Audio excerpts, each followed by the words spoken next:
Shoutouts. Yan. Shoutout po sa ating mga subscribers. Grabe. Grabe, may napanood ako. May napanood ako yung kay yung upload niya ni Boy Tapang. Kabaong prank.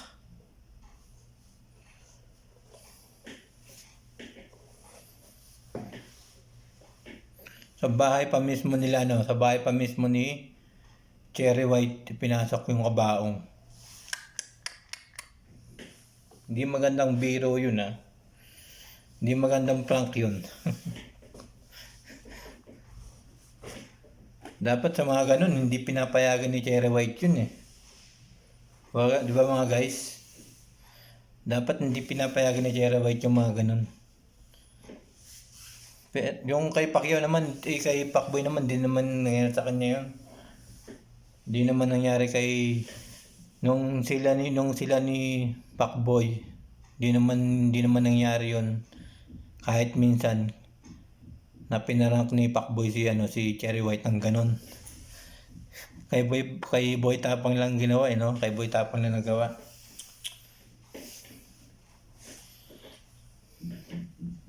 Kasi yung mga ganun mga guys, yung mga ganun na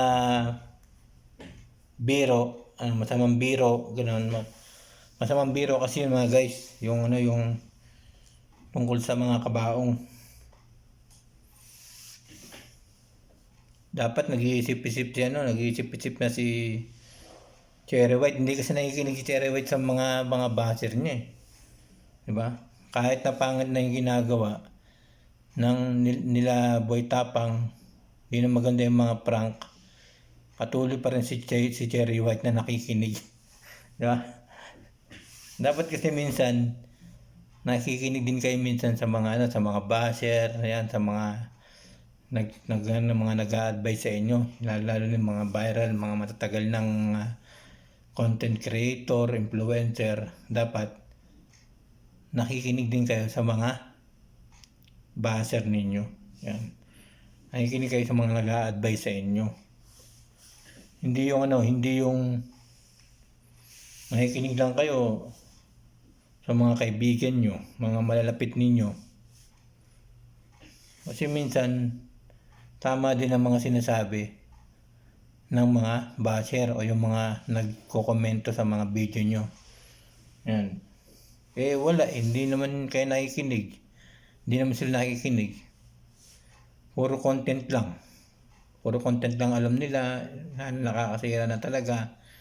Diba? Katulad nga yung pinagbuhat ni Boy Tapang si Cherry White ang washing machine. Diba? Nasabi naman ng nanay ni Cherry White at tatay niya ay okay lang naman daw. Ewan lang natin kung tungkol dito sa kabaong kung okay pa rin ng nanay nila. Kung nanay ni Cherry White. Pero kung umokay pa rin yung nanay ni Cherry White, wala na tayong magagawa mga guys. Baka na yun. Baka content na lang talaga yun. Content na lang. Pero masama din yun mga guys, yung kabaong. Kasi minsan masama ibig sabihin nun. Minsan meron mabuti rin yung ibig sabihin nun. Pero yung pinakamarami, yung masamang ibig sabihin.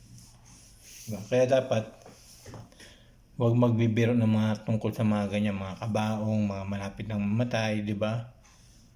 Diba nakakaano yun, pangit yun, ang pangit mga guys, ang pangit. Di ba? Kaya, para kay Cherry White, mag-isip-isip ka na, Cherry White. Mag-isip-isip ka na. Kahit na content na yung ginagawa nyo o love mo talaga si Boy Tapang, pag-isipan mo na kasi nakikita ng mga tao pangit yung mga ginagawa niya. Hindi yung maganda ginagawa ni Boy Tapang sa'yo. Kaya mag-isip-isip ka na. Mag-isip-isip ka na, Cherry White. Huwag ka nang maging bingi sa mga basher mo, sa mga nagko-comment sa'yo. Yun lang. Maraming salamat sa inyo lahat.